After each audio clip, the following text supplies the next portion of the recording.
everyone, I'm Anita Bennett. Here's what's happening in LA this week. The latest LA landmark is now officially open to the public. We're talking about the 6th Street Viaduct, and Angelenos were invited onto the bridge for 2 days of celebrations. The 3,500-foot-long site is pretty impressive. It features 10 pairs of tilted arches and is unofficially dubbed the Ribbon of Light. Check it out.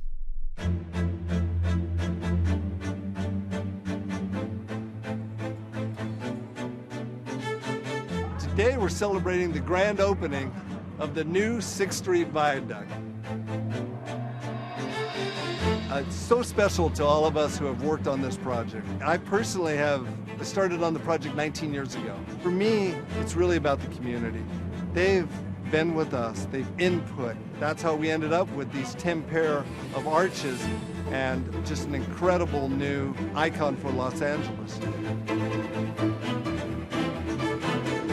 I hope you remember this moment. You're living through history. This is what history feels like. The goal in the architecture was first and foremost to create a new type of infrastructure. So this bridge has pedestrian walkways, it has bicycle paths. It's a very exciting moment because this is really when the project starts to live in the city. The city takes over and really makes it their own. And that has always been the underlying goal, of course, of what everybody who's been on the team has been trying to accomplish.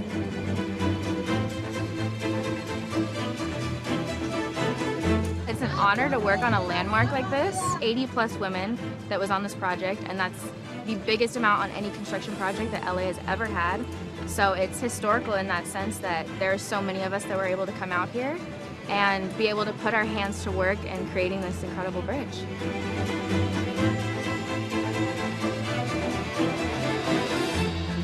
It's going to be an iconic symbol, for generations to come, along with the Hollywood sign and the Griffith Observatory. We're proud that this bridge is almost 2/3 federally funded. The federal government has helped build this iconic bridge, but it was designed by the city of LA for the people of LA, and it's something that they're going to celebrate for years to come.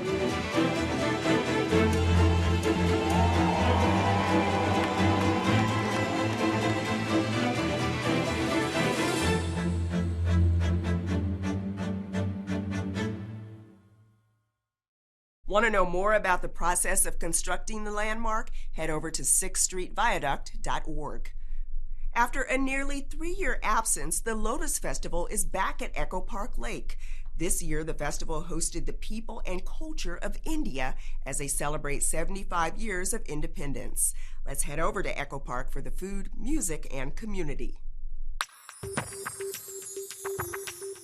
Well, we're so excited. This is the 41st annual Lotus Festival. We've been on a hiatus for nearly 3 years due to the pandemic, but here we are back in Echo Park at the lake with community celebrating the wonderful country of India. People are starting to, kind of get back to normal just a little bit. We still have to be safe with COVID, and it is still a real thing, but we're in a much different position now. People are out, the park is clean, beautiful, and safe for everybody to access. The energy, the vibe, and the atmosphere is wonderful. So Lotus is a symbol of peace, a symbol of love and friendship. It's also a flower, and we here at Echo Park Lake, through our wonderful park maintenance teams, have cultivated lotus flowers and their pads and their abundance here. So if you've never seen a lotus in person and you want to come with your family, please come to Echo Park Lake and you'll have an amazing day. There's a variety of community booths, dancers, celebrations, art, plus great food, and some dragon boat races. One of the things I truly enjoy about the festival is the togetherness of the different businesses, networking, the importance of having all the different cultures together and making it a successful event for everyone. India has contributed so much to the vibrant diversity of Los Angeles through its food, its music, its art, its culture, and it's also the 75th anniversary of India's independence. It's representations of different communities, different ethnicities, and different languages and cultures, and LA is the guardian of that. And it's great to celebrate all these cultures, and today is the day, and it's really like it. I'm a resident of Los Angeles for the last 32 years, and This is a diverse city. Love to be here, and thank you, you guys also. Thanks everybody to organize this festival. Thank you.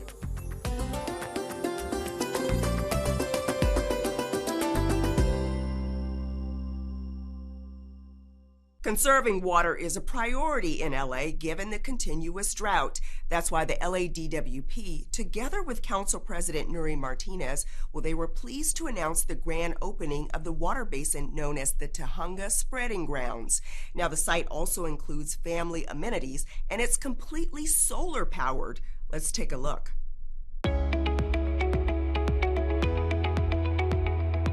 So we're here to celebrate the grand opening of the Tahunga Spreading Grounds, including the public amenities, the walking paths that we put around the spreading grounds. So the spreading grounds have been here to collect stormwater and basically recharge the San Fernando Valley groundwater basin. But importantly, we've also made improvements on the surface. So now it's improved. We have public walking paths and other landscaping and amenities to really help people enjoy this spot, really try to be a benefit to the community as well as a benefit to the water supply of Los Angeles. So what we want to see is more of these projects. We have to start to think about our system a lot different, where we can capture water when it does rain. So it's not flooding our communities or our neighborhoods. It's not being washed out to the sea, because that's a waste of water and a precious resource. So we want to be able to capture it here and then use it for drinking water in the future, because the drought doesn't seem to have an end in sight. So it's really important to preserve this precious resource, which is our water. You know, oftentimes you look out and you see that, hey, these are these big empty basins. What are they for? You know, so it's an opportunity to utilize them for the public with these walking paths, but also it's important to understand why they're here, how important they are, or when it's raining, that we capture that water. For too long, I think this area just sort of stayed dormant. And so what I wanted was access to walkable trails, access to picnic tables so that families can come out and have a good day. This park is 100% off the grid. It's lit by solar panels. It's got 3 miles worth of walking trails. We've got over 100 plants planted out here, all native California landscaping. It's also a reserve, so we're really excited to be here. Well, I think it's important for the public to see we're trying to change the face of DWP. We're trying to make the contact with the communities through a project like this. It's not just about water supply, but also about community benefit, because we know that open space is so rare in Los Angeles, and we're trying to look at all the avenues we can to open some of our big land holdings, big open spaces, and make sure the public has access to them for their enjoyment as well. Later in the program, we'll see what other improvements are being made to repurpose and beautify existing spaces for Angelenos. The Cadence Apartments officially opened in South LA. This new permanent supportive housing project will provide 63 homes to formerly homeless people. We were there for the opening. We are here to celebrate the grand opening of the Cadence Apartments, which is a linked housing project to provide 63 homes to formerly homeless individuals. Each one of these apartments has a story and a person in it. We're going to hit 2 years early, 1,000 more units than promised, almost 12,000 units like this. And we're going to start to see this homelessness crisis really come down in Los Angeles. We named this property Cadence because a cadence marks the inflection point at transition in music. And just as it does that in music, when an unhoused individual moves into permanent supportive housing, it changes the trajectory of their lives. I'm going to school. I just finished medical assistant school. I graduated on the 7th of this month. I go pick up my diploma tomorrow. It keeps me extremely motivated. Now that I have a home, I can stay focused on my schooling. Housing solves homelessness. It's simple. And it's not always the fastest, certainly isn't the cheapest, but long term it is the least expensive, because the cost of keeping people on the streets, the cost to them, the cost to our city, the cost to our community is too much for us to bear, and we cannot live this way any longer.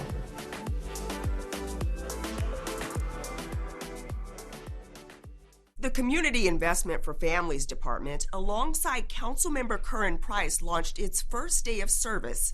Families and people in need across LA were able to see what help they can get, including food, childcare, after-school tutoring, and other free services. Let's take a look. We are launching our first CIFD Day of Service, and we are here in partnership with All People's Community Center, which is one of 16 family source centers that are funded by the Community Investment for Families Department to provide services to families across the city. So this center here provides after-school tutoring, childcare services. We offer free tax preparation services and a host of other services. As long as there are families in need, we're going to be there to serve. And so today we're providing food, providing diapers, sanitation for babies. And we want to make sure, again, that during these rough and difficult times, people are able to have some sense of normalcy. And the department in our city is here to make sure that occurs. Pues aquí estamos esperando porque aquí nos dan lo que es el banco de comida desde las 9 de la mañana y tenemos que estar desde temprano para que podamos ajustar todo eso. Demasiado. Me ayuda mucho. Nos dan pamper para los niños, leche, verduras muy buenas, carne. Mucho nos ayuda lo que nos dan. The Community Development Department was our first grant that allowed us to turn this into a larger food distribution program. We have about 762 families that come in each month, and that equates to over 2,000 individuals. This center offers support to the immediate community, but it is open to anyone across the city that is in need of services. But again, we have 16 centers, so we do have centers in the Valley, in other parts of South Los Angeles, in Boyle Heights, in Lincoln Heights, so we create access for families across the city. The city approves the creation of peace and healing centers. LA Sanitation will host a new and used toy drive for children in need, and Metro holds a groundbreaking for the Rail-to-Rail project. These stories up next on CityBeat.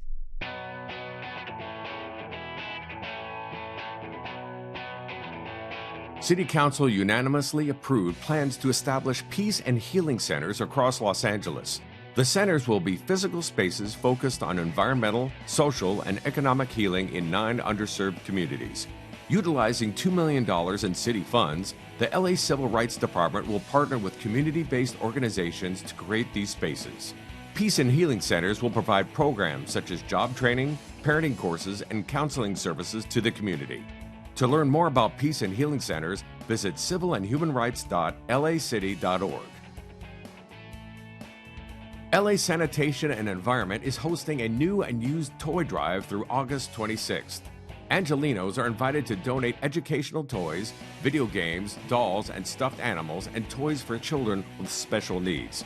Donated items will be given to the LA County Toy Loan Program, which gives access to toys to more than 30,000 low-income children each year. New and gently used toys can be dropped off at any of the LA Sand yards, as well as the Public Works building Monday through Friday, 9 a.m. to 4 p.m. More information, including drop-off locations, is available at lacitysand.org. Metro held a groundbreaking for the Rail-to-Rail project, a new 5.5-mile path for pedestrians, cyclists, and rollers in South Los Angeles. The $143 million project will transform an unused rail corridor and connect to several Metro bus and rail lines, increasing cyclist and pedestrian safety. The path amenities will include extensive landscaping, lights, security cameras, street furniture, and wayfinding signage. The path will improve access to a corridor that has some of LA County's highest percentages of people who rely on transit, biking, and walking to commute. Funded through a variety of local, state, and federal sources, the Rail-to-Rail project anticipates completion in 2024.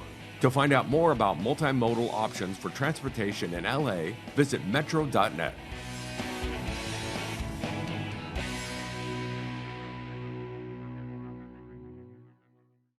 3 years ago, there was a volunteer-led effort in CD13 to beautify the Allesandro and Glendale median. Well, today, the city has decided to fund the creation of a beautiful landscaped area filled with native plants in this once empty space between 2 streets. The residents will be able to enjoy a beautiful scenery that will also enhance urban biodiversity. Take a look. Today we just did the groundbreaking for this very exciting project where we're taking this space in between 2 streets and turning it into a beautiful landscaped area filled with native plants.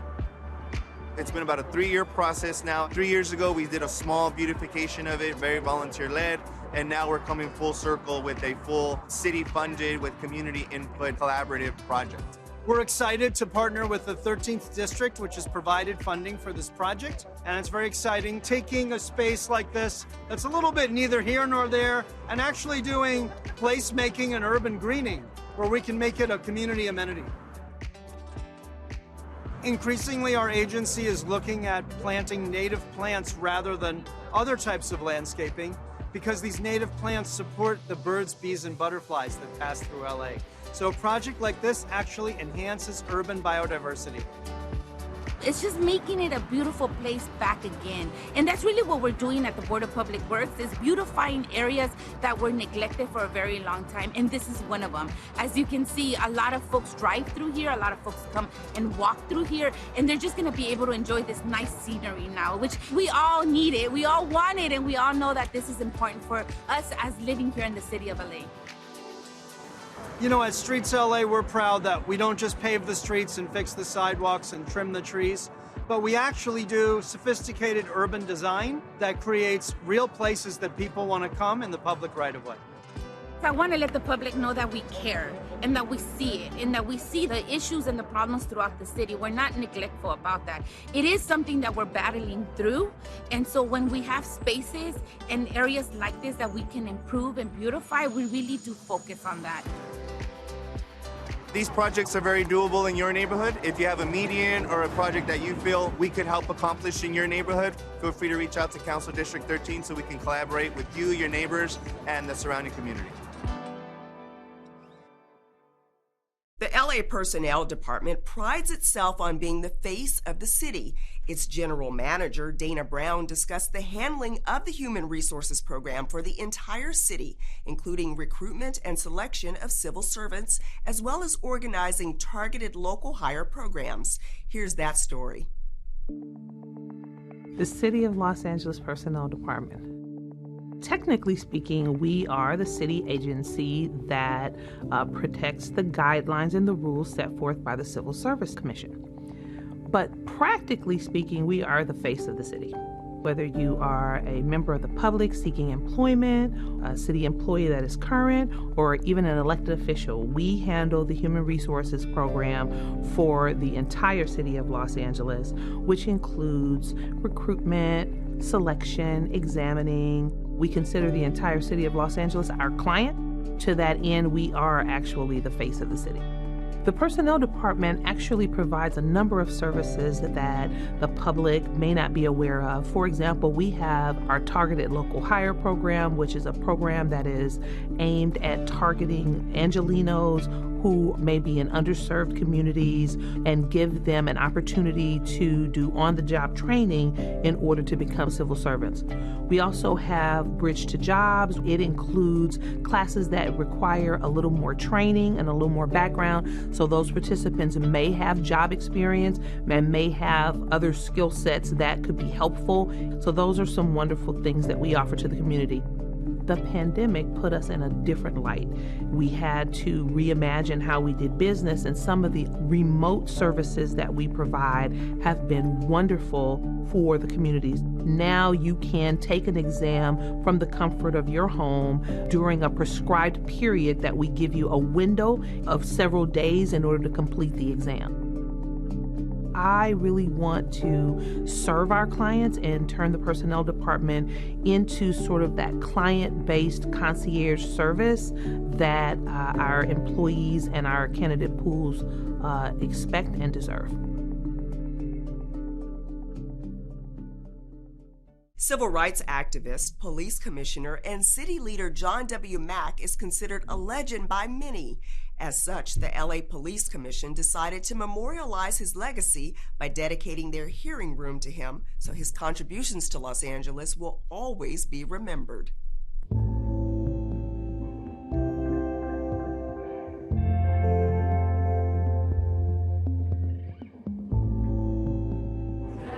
today is an opportunity for the Los Angeles Police Department, not just the Board of Police Commissioners, but the entire department to recognize a legend, and that is John Mack. Frankly, it was a no-brainer to commemorate this room in his name.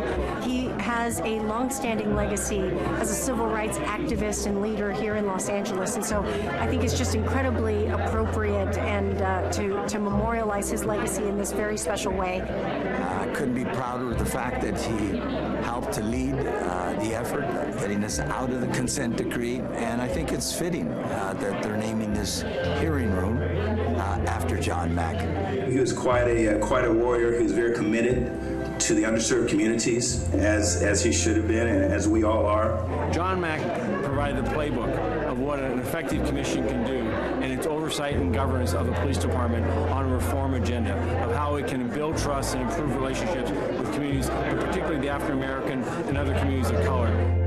My dad was known for accountability. I can say as his daughter growing up with him, my dad was all about accountability.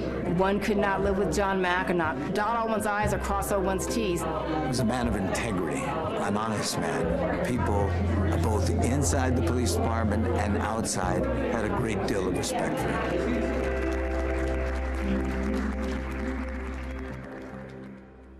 In this week's feature story, I sit down with community advocate and journalist Jasmyne Cannick. We talk about her experience as a Black queer woman working for political change here in LA. Let's hear her story. You know, this is a city event, so we can't get political, but y'all know what you got to do in November. Jasmyne Cannick, thanks so much for being here. Thanks for having me, Anita. As an African American, I was always told that being gay is not a good thing. What's been your experience with homophobia in the community? You know, my experience is a lot different from other folks, I think. I have spent most of my career trying not to have myself painted in a box because I do so many different things, and I've never felt like I needed to walk into a room and announce to the world, I'm gay. You know, I want people to respect me for my work and what I do, right? Have I experienced being discriminated against? Yes, as a Black woman, as a Black person, and, you know, as someone who is a part of the same gender-loving community as well. I think we have definitely made some progress, but we still have a lot of work to do. I feel like we're headed towards having another fight around marriage equality in this country. Can you talk a little bit about concern in the community in terms of what's happening in Washington and with the Supreme Court?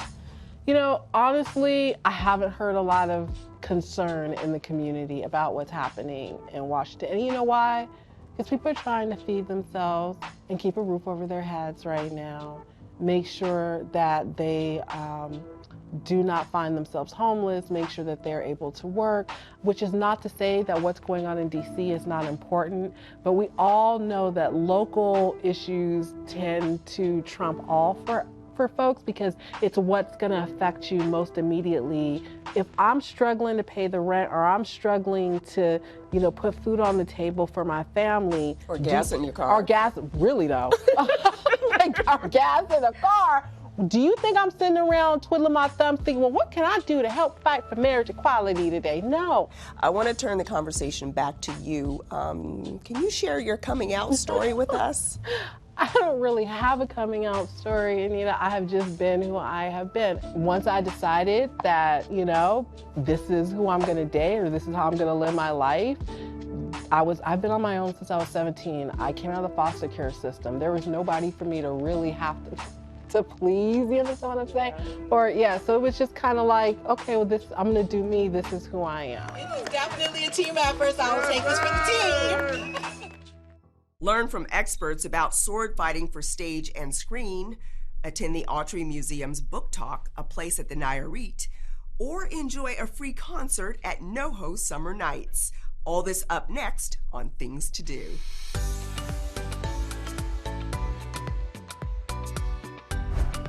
If you've always wanted to know the ins and outs of your favorite swashbuckler movies, this is your chance. The Wilshire Branch Library is holding a sword fighting for stage and screen program for people of all ages. Join the Game On stunt team for this unique opportunity to learn about the history of swords, how sword fights are created for theater and film, and get a first-hand experience on how to handle historic weapons in a safe way. The program will also feature staged combat fencing. This free sword fighting for stage and screen program is open to people of all ages and will take place on Saturday, July 23rd at 2 p.m. at the Wilshire Branch Library. For more details, check out lapl.org/events. Calling all community story lovers. The Autry Museum in Griffith Park will be hosting the book talk, A Place at the Nayarit, How a Mexican Restaurant Nourished a Community. Autry CEO Steve Aaron will be joined by USC professor and MacArthur Fellow Natalia Molina to discuss her latest book about the fascinating history of the Nayarit, a restaurant in Echo Park that nourished its community of Mexican immigrants and became a landmark where customers and workers connected with their small country. Book Talk, A Place at the Nayarit, will take place at the Autry Museum in Griffith Park on Saturday, July 23rd at 10:30 a.m. For more information and to reserve tickets, visit theautry.org/events. Summer is in full swing, and if you love listening to live music under the stars, you can't miss NoHo Summer Nights at North Hollywood Park. This free 4-week concert series will run on Saturday nights and will kick off on July 23rd with the Delgado Brothers. There will also be a variety of interactive art booths and food available for purchase on site. NoHo Summer Nights runs from July 23rd to August 13th with performances beginning at 7 p.m. For more information, check out the events page at culturela.org. And that's a look at some things to do.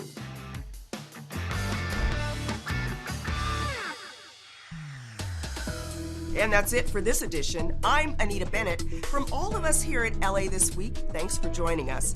And a reminder, you can catch us online at lacitybview.org. We're also on Facebook, Twitter, and YouTube. See you next time for more of LA This Week.